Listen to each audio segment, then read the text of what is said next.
आज महापर्व के छठ के चौथे दिन में मैं आप सबके दर्शकों को बहुत बहुत स्वागत करती हूँ। आज सुबह चौथे दिन हो चुके हैं और आज सूर्य उदय का अर्घ के बाद समापन हो जाएगी, हमारे पारण हो जाएंगे और ये छठ पर्व भी समाप्त हो जाएंगे। तो आज सुबह सुबह हमने 6 बजे ही घर से निकल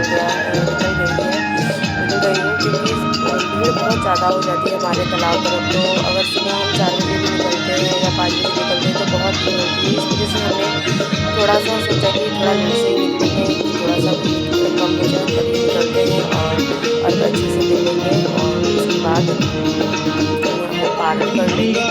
पूरे परिवार के साथ हम घर से निकल चुके हैं तालाब की तरफ। तालाब जाते समय हम लोगों ने 7 बार दंडवत प्रणाम की। इस तरीक़े से हमारे यहाँ दंडवत प्रणाम होते हैं, ज़मीन में सो कर के, और जो भी श्रद्धालु होते हैं उन्हें प्रणाम करते हैं।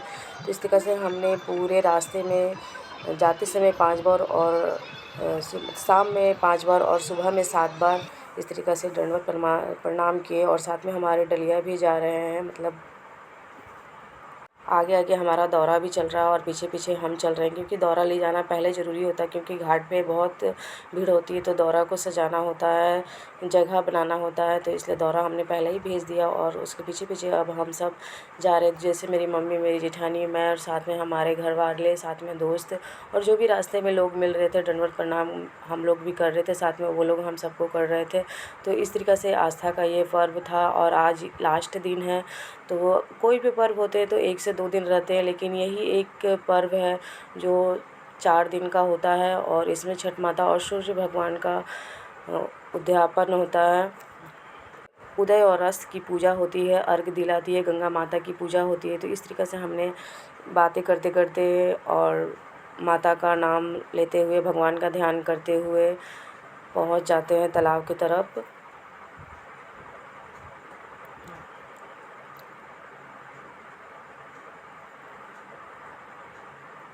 तालाबों में तो बहुत खचाखच भीड़ है दोस्तों, लेकिन फिर भी कोई परेशानी नहीं होती है क्योंकि प्रशासन ने इतने अच्छा से संभाला है भीड़ को, इतने अच्छे से अरेंजमेंट किए हैं कि कुछ भी परेशानी किसी को भी नहीं होती है। और किसी के पास अगर कुछ चीज़ें नहीं है, कुछ फल नहीं है, प्रसाद नहीं है, या पूजा करने के लिए अगरबत्तियाँ नहीं है, या कुछ भी नहीं है, तो यहाँ सब कुछ उपलब्ध करा दिया जाता है, उसमें कुछ भी दिक्कत नहीं आती है। तो इस तरीक़े से हमने पानी में उतरते हैं और फुल अच्छत से पहले गंगा माता का नाम लेते हुए प्रार्थना करते हैं। उसके बाद हमें 5 डुबकी लगाना होता है, तो 5 डुबकी लगाते हैं।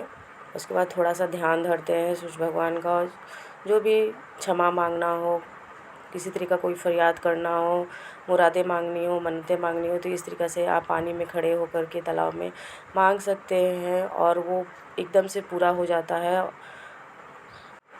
सारे दौरों को खोल के, सारा सूप निकाल करके उसमें अगरबत्ती, घी के दीपक जला के सरिया के रख दिया जाता है, जिसे हम अर्घ देंगे। जैसे कि हाथ में पान कसैली पैसा लेकर के और अक्षत चावल लेने के बाद हाथ में सूप दिया जाता है, कोई भी पकड़ा देते हैं और उसे हम 5 बार फेरी लगाते हैं और दूध से अर्घ दिलाता है। इस तरीक़े से ये आस्था का पर्व मनाया जाता है हमारे तरफ। लगभग हर तरफ इसी तरीक़े से मनाया जाता है, कुछ में थोड़ा बहुत आगे पीछे ऊपर नीचे होते हैं, लेकिन लगभग लोग इसी तरीक़े से मनाते हैं। तो कई लोग अर्घ दे भी चुके हैं, कई लोग दे भी रहे हैं। देखिए सूर्य भगवान कितने अच्छे से उग चुके हैं, तो धीरे धीरे ये और ऊपर आते जाएंगे और बहुत ही अच्छे दिखेंगे। देखिए मैं बता भी रही हूँ कि देखो सूर्य भगवान कितने अच्छे से निकल चुके हैं, एकदम ऊपर में चमक रहे हैं, जैसे कि हमें दर्शन देने के लिए ही वो निकले हुए हैं। और उनका ही आज पूजा है, उनका ही आज स्वागत होता है धरती पे। जैसे कि उनका तो स्वागत डेली ही होता है, रोज़ ही होता है, लेकिन आज कुछ विशेष ही होता है उनमें चमक। और देखने में इतने खूबसूरत लगते हैं, इतने चमक होती है उनमें कि लगता है साक्षात वो हमें देख रहे हैं, हमें आशीर्वाद दे रहे हैं।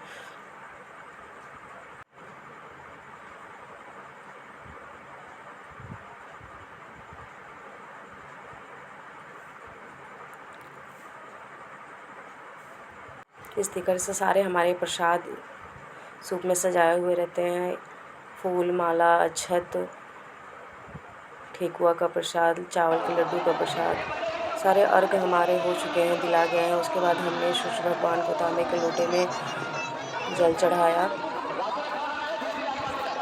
पानी में खड़े होकर हमने जल चढ़ाया सूर्य भगवान को, सबने चढ़ाया। और जो ये नहीं करते हैं वो भी आज सुबह सुबह का समय होता है, सब कोई नहाए हुए रहते हैं तो कोई भी चढ़ा लेता है। तो साथ में हमने फूल और पान के पत्ते पे कपूर जला के सूर्य भगवान को दिखाने के बाद गंगा माता पे प्रवाहित कर दिया। साथ में मेरे बेटे भी थे तो बेटा भी मेरा मांग रहा था कि मम्मी मुझे भी दो, तो उसे भी मैंने दिया और वो भी पूजा किया। तो अब हमारा अर्घ दिला चुका है, तो अब हमने कपड़े बदल लिए हैं, साथ में अब हमारी तैयारी हो गई है घर की तरफ। तो अब हम घर चलते हैं। तो घर में जाते समय रास्ते में कुछ लोग मिल जाते हैं, बच्चे, कुछ बड़े जो प्रसाद के लिए बैठे होते हैं, जो इन्हें प्रसाद चाहिए होता है, कुछ भी चाहिए होता है, पैसा या प्रसाद कुछ भी दान, इतना बड़ा पूजा किए हैं 4 दिन का, तो कुछ तो दान पुण्य करने का तो बनता ही है। तो साथ में हमने तो प्रसाद बाँटे, कुछ पैसे बाँटे, कुछ इस तरीक़ा से हमने करके कुछ लोगों को खुद ही मांग रहे थे कि मुझे दीजिए आंटी, भाभी दीजिए, दीदी। तो इस तरीक़ा से सबको प्रसाद दिया।